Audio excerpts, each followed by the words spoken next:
Hi, beautiful. Today we are going to do a balance restoration flow. So balance in the physical body, maybe the spiritual body, the mental body, the work-life balance. You know, yoga has that trickle-down effect of what we practice in the body. We start to see it also manifest in other practices of our lives. All those metaphors and duality in yoga. So before we start this flow, I wanted to kind of workshop our balance, our physical balance. And I'm going to give you 3 tips, kind of like the trifecta of balancing tips. So I wanted to do that now so I don't have to break up our flow later, and we can stay in our breath and stay with our movement. And also you'll know, as I'm cueing them, we can all be on the same page. So tip number 1, core engagement. So engaging through that pelvic floor and engaging the belly button to the spine. That's how I always cue it. I just had a wonderful private lesson with Belinda, who's a movement coach, and she cues it in a different way that I think is brilliant. She says to start the engagement right above the pubis bone. And I love that, because if you're already drawing that energy right that low, right above the pubis bone, then whether or not you mean to, we're already kind of engaging in that pelvic floor. So let's try it the way Belinda says. We'll inhale and then we'll draw that energy line just above the pubis. We'll take it in and then up through our ribs. So now we're nice and engaged. We're getting a flat belly. Our bellies are extending, or at least the best that we can. And we're holding everything in nice and tight. So now we're a big solid piece. So solid pieces, like my block here, that's so much easier to balance out than, say, my blanket, something that's soft and has no structure. So that's just kind of a good way to think about it. If we're not engaging our core and we're not solid here, then our ribs can be doing a lot of moving. Our hips can be going and our shoulders can be going from side to side. And that's really hard to find balance if we're all these different pieces. So let's just make our torso one solid piece by engaging the pelvic floor and the core. So that's important for all of yoga, but especially for balance. So that's tip number 1. Tip number 2 is the drishti. So that's a word that just means where your gaze is, where you're looking at while you're in these postures. So let's do a quick little exercise to kind of figure that out. So we'll go ahead, tip number 1, we'll go ahead and engage the pelvic floor and the core just above the pubis, pull it in. Find a drishti or a gaze right in front of you, something that's standing still. And then we're gonna take an easy balance. So we're in mountain pose, just start to lift the heels off the mat. Our pelvic floor, our belly's engaged. We're finding somewhere to send our gaze. We're not staring a hard stare, but it's focused and soft. So now let's take our gaze down to the mat. Whoa. I don't know about you guys, but right when I did that, it pulled all of my energy down. It kind of knocked me right off. So let's go somewhere else. Let's go take our drishti up high. So maybe just above, like the corner of a wall if you're inside, or maybe up into the trees if you're outside. And how does that feel? So for me, I felt a lift. I even felt like I lifted my chest a little as I lift my gaze, maybe even my chin lifted. I'm feeling lifted. So go ahead, come back to your center, the very first drishti that you chose right in front of you. And exhale, lower the heels. So in that little exercise, we can kind of see that wherever we affix our gaze, that's kind of where our momentum and our energy follows. So if we're trying to just be solid and balanced, the best drishti is going to be right in front of us, because that's going to maintain our energy right where it's at, and we're going to be able to lift and lower by having, just somewhere to put our gaze. If we want to do something that's lifted, like let's say a tree pose, you can take your drishti right in front of you, and that's going to keep you nice and still. But if you'd like to have a heart opener, you can even lift the gaze up, and that's going to kind of become a little bit of an opening asana. So we're lifting our heart is open, and that's when our gaze follows. So then also we want to think about alignment when it comes to drishti. So obviously, if I'm taking something like a warrior 3, or I'm taking my leg out behind me and my drishti is forward, well then I've taken all that beautiful length out of my neck and my spine and I've just crunched my neck in. So in something like that, our drishti would make the most sense to follow the alignment of our spine. So as our leg goes back and our chest comes forward, now our drishti is down at the ground, right? Okay, so that is just kind of a quick note about where our gaze is, our energy will follow. It's so important and so beneficial for our balancing. So, tip number 3, and I've saved the best for last. Movement is all, and balance is all happening in the hips. So let's do a quick little exercise. So go ahead and shift the weight to your left foot. And you're gonna lift that right foot off the ground, just to hover like an inch or maybe even a half an inch. And kind of play around with your balance here, making little circles, not coming above the knee yet. How does that feel?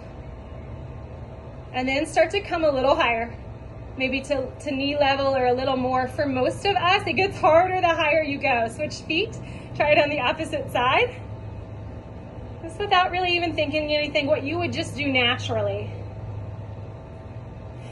For most of us, the higher that working leg gets, so not the supporting leg, but the working leg, the more dicey it gets, right? And that's because once we start to lift that leg up, our hips, especially if we get more height, like above, that initial just little half-inch movement, our hips start to switch on us, right? So instead of just lifting our leg, if our hip lifts, that's gonna throw out our center of gravity. So I wanna show you a little example.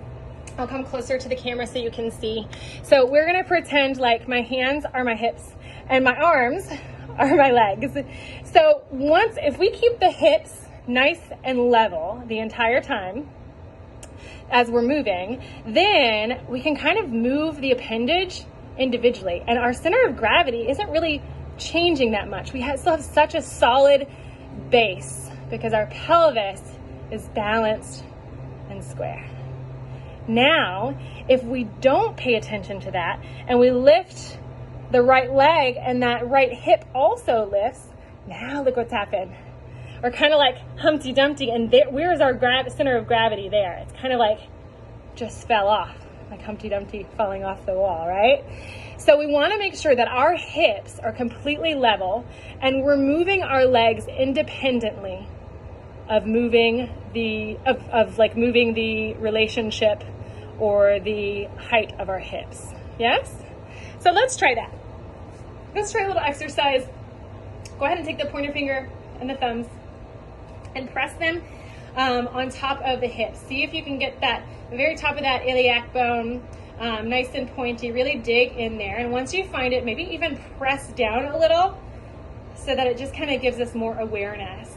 And let's try that again with moving. So shift to the left side and start to move that right leg. If your hip creeps up, press it back down. Keep it nice and level. Switch to the other side and try old lefty. As you move, is that hip also hiking up? If it does, press it down. Keep it level. We're not going to have quite as much height in our leg, but that doesn't matter anyway, because now we're gaining so much more strength by keeping the integrity of our hips. So let's add that to some common yoga asanas. So for example, a front extension. So lift through the core, lift the pelvic floor, find your drishti somewhere right in front of you, shift the weight to the left foot, and then start to extend that right leg. Did the right hip raise? If it did, press it down.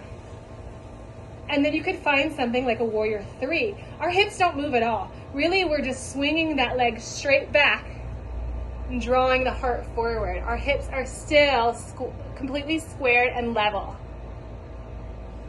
And come back to center. Try it on the left side. It's a balance flow, so we got to make sure we're all balanced, even just in practice in our workshop. And you can even try something you're externally rotating the hips. So like tree, yes, we are rotating, we're playing with that, but the level of the hips still should not change. You can try it on the other side. Same thing with like something like a figure 4. Our hips didn't move. It was just the ball within the socket that did all the moving. And in this way, we really have to engage our quads and our glutes. So it's gonna make us so much stronger and so much sturdier. So that's the 3. Engage the core and the pelvic floor. Find your drishti, set it somewhere that makes sense, and we'll keep the hips nice and level. So now, as I'm cueing them, we'll all be on the same page.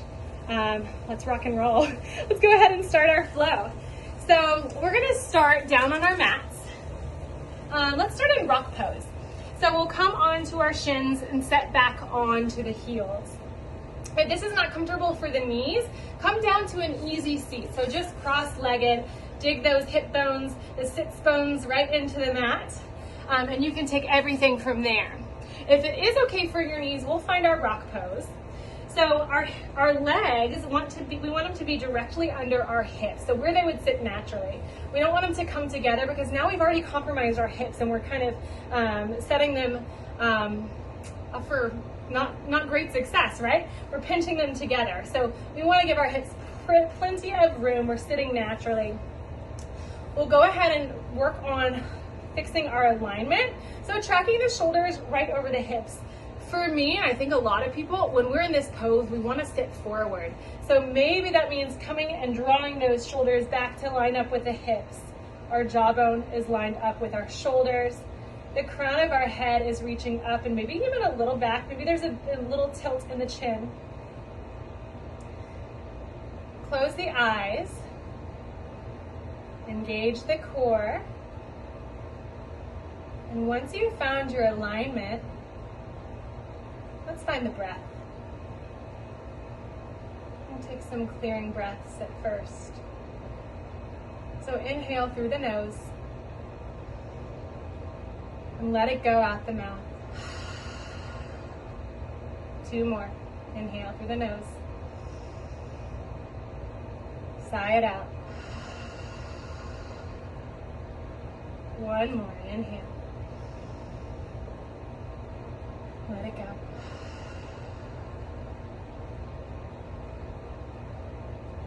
Finding a breath that's functional for your practice. So if you have an Ujjayi breath in your practice, you can begin to awaken it by inhaling through the nose and exhaling down the back of the throat. If you don't have an Ujjayi breath in your practice, you can inhale through the nose and exhale through the nose.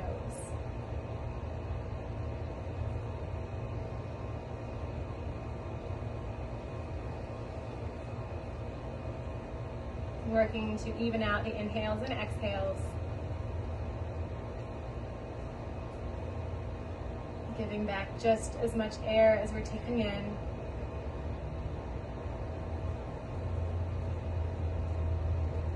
Find softness in the face.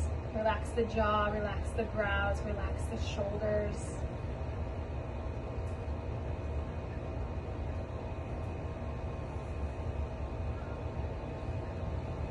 We can keep the eyes closed, and we'll find Anjali Mudra, so drawing the hands to the heart. This is a mudra of balance, pressing the right and the left palm equally with equal strength into one another. Inhale through the nose, and exhale, sigh it out. Blink the eyes open. And on an inhale, circle sweep the arms up high. Kiss the palms together, and as you exhale, drag the thumbs down your midline, grazing your skin as you go, all the way past the belly button. Then the hands can come to the thighs. We'll take it a few more times. Inhale, sweep the arms up high. Exhale, draw the hands down the midline, using the thumbs to touch your skin. But right in our midline is where all of our energy is harnessed. So we're just kind of breaking it up awakening it so that we can recalibrate and rebalance in our practice. Inhale to sweep up. Really fill up on these breaths. Exhale, hands come down the midline. Take one more big inhale and exhale.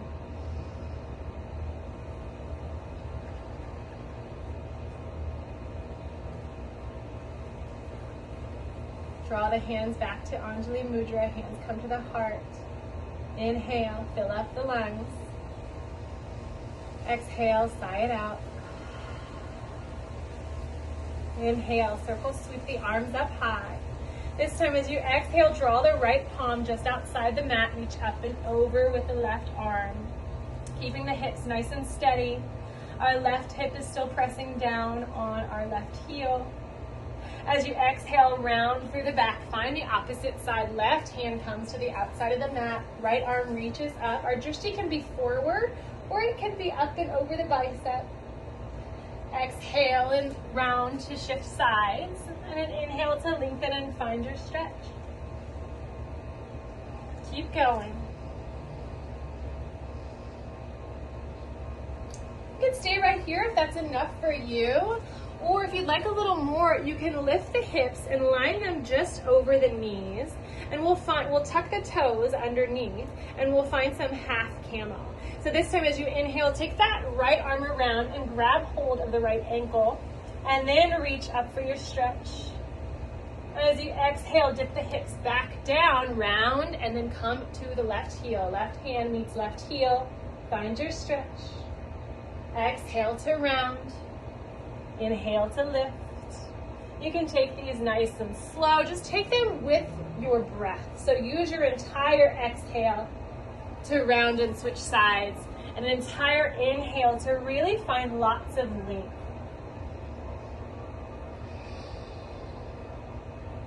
I love this one because it feels like such a primal movement. And it's so nice to mix those old primal body movements that our bodies just crave. It's like an old meets the new.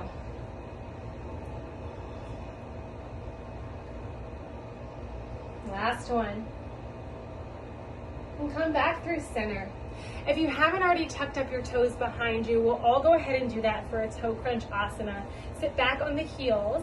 If at any time it starts to hurt, you can come out, untuck the heels, and just sit back on the feet. It should feel a little uncomfortable because we're really stretching out the toes and they don't get much love. It also is going to help us to draw our intention to that side or draw our awareness to that side of our body, our toes. So we'll go ahead on an inhale, take the arms out wide. We're going to find eagle arms, a nice shoulder stretch. Draw the right bicep underneath the left, and then see if you can wrap again and connect the palms. If that's not quite accessible for you, you can connect the back of the palms. Sometimes it's a little tricky with broad shoulders. We're going to line up the elbows with the shoulders and then pull the elbows away from the shoulders. Once you're pulling away, then you can lift the fingertips up to the sky. You should feel this in your shoulders. Deep breaths.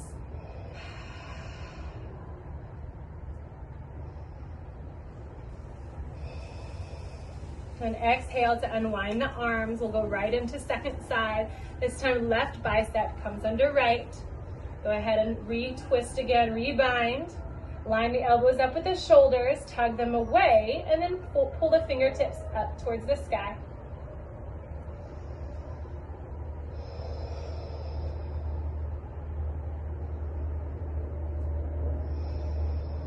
Exhale to release your bind.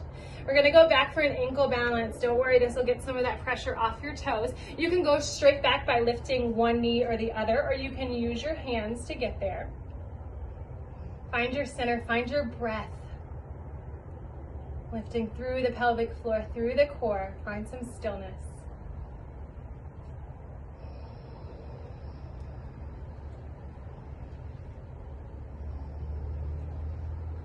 And we're gonna rise up to a mountain pose. If you'd like an extra challenge, you can do so with the heels lifted the whole time. Really making sure we're channeling through the core and the pelvic floor. You'll feel it in your quads. As you exhale, lower the heels. Inhale through the nose. Exhale through the mouth. You can keep the feet right where they're at. On an inhale, circle, sweep the arms up high. Kiss the palms together, and as we exhale, fold, drawing the hands right down that midline. Inhale, halfway lift. Exhale, fold. We'll take that 2 more times. Inhale, reverse your swan. And exhale, draw the hands right back through the heart, melt it down, forward fold. Inhale, halfway lift. Exhale, fold. Last time, inhale, sweep the arms back up high. Exhale, melt right back down, forward fold. Inhale, halfway lift. And exhale, fold. If your feet aren't already, you can heel toe them to hip distance apart.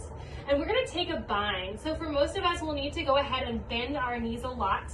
We're gonna either take a yogi toe bind, the first 2 fingers wrap around the big toe, or you can take gorilla, where our hands are gonna come, we'll flip our palms up, they're gonna come right under our feet. Our big toes are gonna come all the way up to the wrists.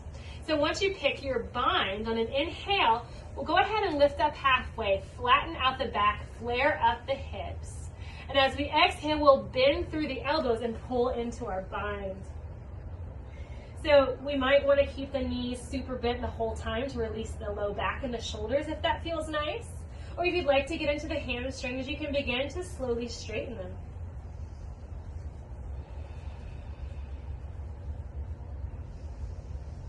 Big breaths.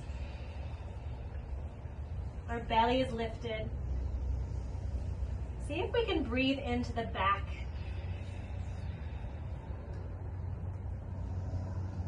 Our drishti is right through our legs. Our head is released.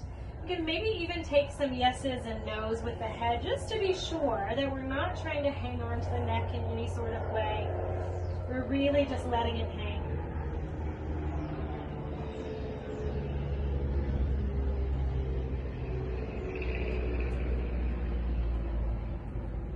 As we exhale, go ahead and release the bind and plant the hands. We'll step both feet back to a high plank. So we're going to keep hip distance apart. So our toes are going to be tracking directly behind our wrist. Pull in the pelvic floor, pull in the core, and we'll start to shift from front to back. Playing with our hips, making sure that they're staying nice and steady. They're not switching heights.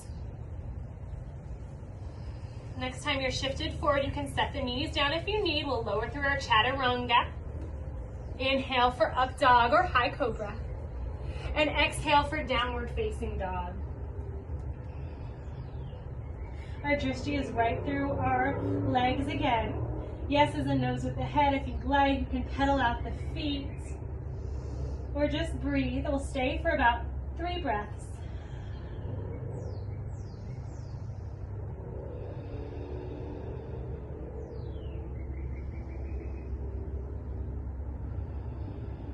Take your awareness to your hips. And as we inhale, we're going to send the left leg high for 3-legged dog without changing the levelness of our hips. And as we exhale, draw that right foot between the front hands, runner's lunge. Come up onto the fingertips. So we're creating lots of length here. Our crown of our head is pulling away from our heel. We're going to be so light on the fingertips that on our next exhale, we're going to take our hands behind us. Our drishti is right down on the floor. On our next inhale, we're going to reach up for a high lunge, crescent lunge. Press the heel into the mat so our hips didn't change. Exhale back to your low lunge. Inhale back to runner's lunge. Graze the fingertips to the floor. Do any adjusting if you need. We're going to take it 2 more times. Exhale, we're going to send the hands behind us. Keeping the hips right where they're at. Inhale, reach the torso up high, press the heel into the mat. Exhale, come right back down, reach behind. Inhale, fingertips graze the mat. Exhale, reach behind you. Last time. Inhale, reach up for our crescent lunge. Exhale, reach behind you, high lunge. Inhale, back to runner's lunge. I hope you guys feel that in your glute like I do. My glute is firing. And that's great because if it is, it means that we are keeping the hips even and we're not dumping into the back. As you exhale, left foot will come to meet right at the top of the mat. Inhale, lift up halfway. Exhale, fold. Inhale, reverse your swan. Come right back up to our mountain pose. And exhale, hands come back through the midline, forward fold. Inhale, lift up halfway. Exhale, plant the palms, step or hop back and find your chaturanga. Inhale for up dog or cobra. Exhale, downward facing dog. Inhale through the nose. Exhale, let it go through the mouth.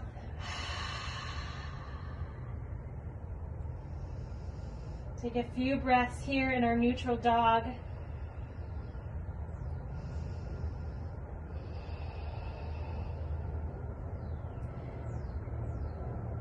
And when you're ready, draw your attention to your hips. On an inhale, lift the left leg high for three-legged dog without changing the hips. And as you exhale, draw that left foot between the hands, runner's lunge.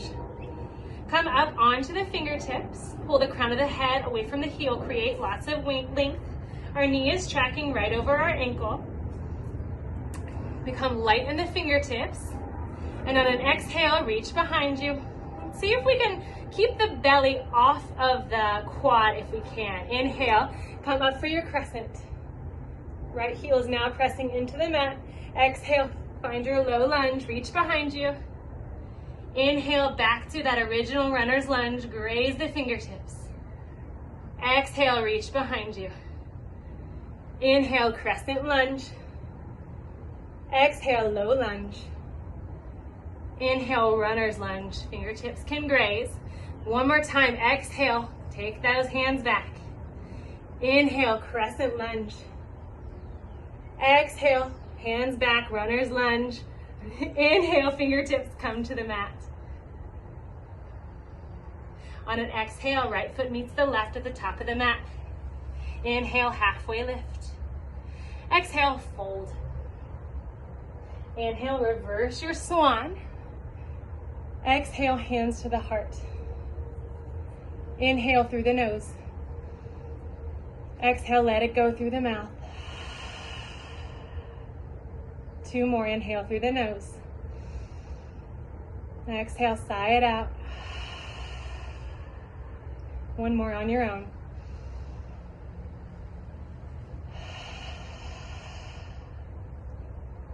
Go ahead and shift the weight to the left foot. If you need, you can draw the hands down to your hips. It may be helpful for this just to make sure that we're even. And if not, on an inhale, keeping the hips nice and even, find your front extension. Evenness in the hips. As we exhale, we're going to find our warrior three. Hands can reach behind you, chest comes down. Inhale, find your crescent lunge. Go ahead and drop that foot down, reach up high. Keeping the hips nice and even. Did the left one creep up? If so, plug it back in. Exhale, back through warrior three. Inhale, crescent lunge. Exhale, figure four. Right ankle crosses over left quad. Externally rotate the hip, not the knee. Make the movement from the hip. And as we exhale, we'll find a squat. Hands can draw for Anjali Mudra, right into the heart. Everything is nice and steady. As we inhale, we'll come back up. From the hip, find your front extension. We'll take it one more time. Exhale, warrior three. Inhale, crescent lunge. Exhale, warrior three. Our drishti, where's your drishti? Down at the mat. Inhale, crescent lunge. This time we're gonna find warrior legs. So right quad is gonna cross over left. You can either just cross once and provide a kickstand for yourself, or you can cross again. As you exhale, draw the hands out. Ooh, nice and wide. The further you sit down in this one, there's a little nook that you'll find your balance in. Lift through the pelvic floor. Where's your belly? Are the hips even? Exhale, draw the hands to the heart. Inhale, take them back out. Exhale, draw the hands to the heart. I love this one because our Bottom half is sturdy, but we're still fluid in the top. Hands come to heart. Start to unwind to a front extension. And exhale, right foot meets the left. Woo! Inhale, circle, sweep the arms up high. Exhale, melt down, forward fold. Inhale, halfway lift. And exhale, fold. Inhale, reverse your swan, come right back up for mountain pose. Exhale, draw the hands into the heart. Inhale through the nose. Exhale, let it go through the mouth. Again, inhale. Sigh it out. One more on your own.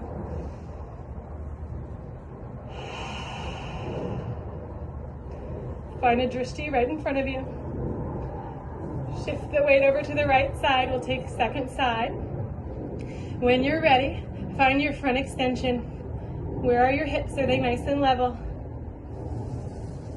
Exhale, warrior three. I like to micro bend that leg. You can do that or not. If you have hyperextended knees, I highly suggest it. Inhale, crescent lunge. Left foot plants down to the mat. We're looking in front of us through this one. Exhale, take your gaze with you, warrior three. Inhale, front extension. Exhale, figure four. Left ankle crosses over right quad. And as you exhale again, draw the hands down into the heart and find your squat. Check the hips. Is our belly engaged? Where's your gaze? And where's your breath? Inhale, coming back up through the hip, find your front extension. And exhale, warrior three. Inhale, crescent lunge. Exhale, warrior three. Inhale, front extension.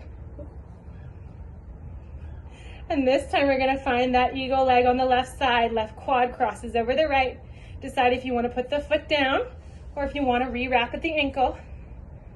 And take the hands out wide on an exhale. Sit down nice and low. Belly buttons pulled to spine. Exhale, draw the hands to the heart. Inhale, float them back out. And as you exhale, draw them into the heart. We're really eagles with our wings. Find your balance. Next time hands are at the heart, stay. We'll unwind, find your front extension. Exhale that foot to the mat. Inhale, circle, sweep the arms up high. Exhale, fold. Inhale, lift up halfway. And as we exhale, we're gonna find our crow pose. So, again, if you need to, you can go ahead and move the feet hip distance apart. This is also a balancing pose, but now we're balancing on our hands. Put some bend in the elbows and move the knees as high on the triceps as they'll go. Make sure that the center of our palm is lifted, so we're really pressing the weight into the fingertips, not the center of the palm. Our gaze and our drishti for this one is out, way far away from the mat, not down, because remember, if our gaze is down, our body will follow. You can start by just pressing one toe off the mat, or maybe you just find the shape.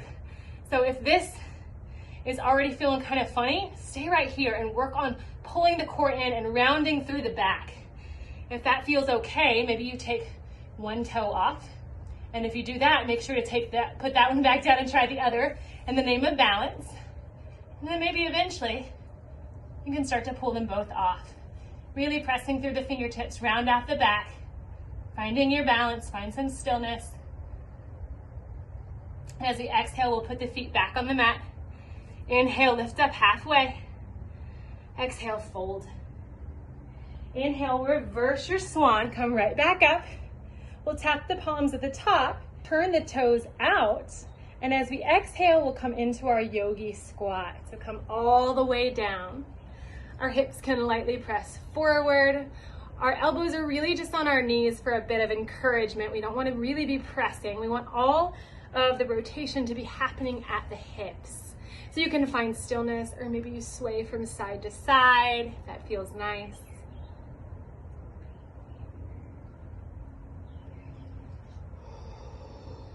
Pulling the belly in, tuning into the sound of our own breath.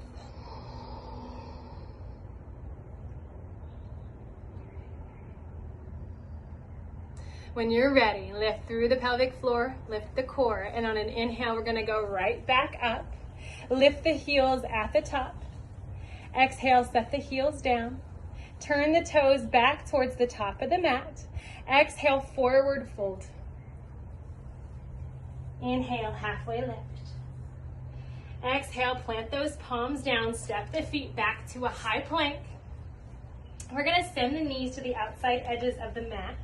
Kiss the heels together, and then sit back on the heels. Draw the hands to the thighs. Close the eyes. Inhale through the nose. Exhale, let it go.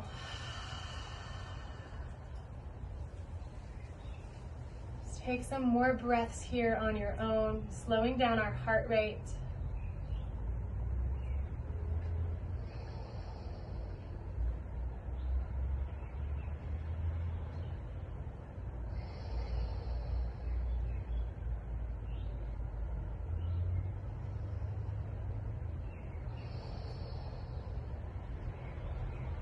And when you feel ready, you can blink the eyes open, and we'll find our way to our backs. So flipping over, our heads come to the top of the mat, come onto your back. And then we'll take the feet to the outside edges of the mat. Allow the knees to windshield wiper from back and forth, just to start releasing those hips. Maybe a little internal rotation for all that external rotation we've been working on.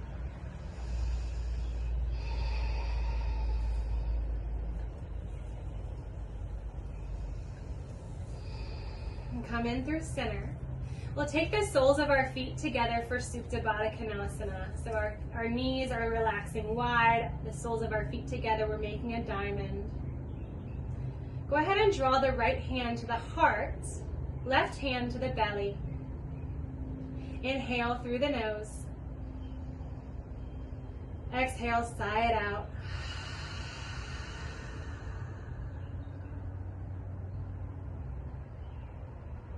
Starting to breathe more naturally. Tuning into the beat of our own heart and the movement of our own breath.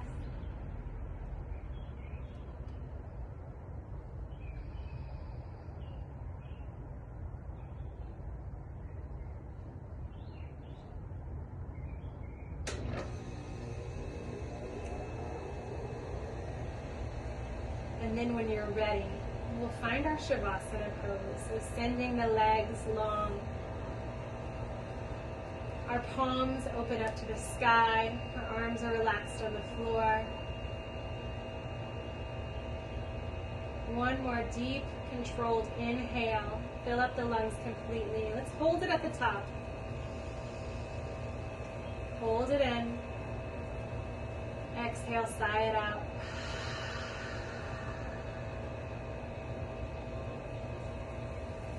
Allow everything to relax. No more controlling of the breath of the body. Our brows are relaxed, our jaw is relaxed, our shoulders, our fingers, our toes. We feel balanced and we're ready to relax and restore in our Shavasana. Stay for at least 20 breaths or a few minutes.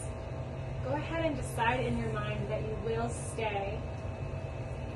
And with that intention, it triggers our body into our parasympathetic nervous system and triggers into the state and relax and allows us to find that restoration.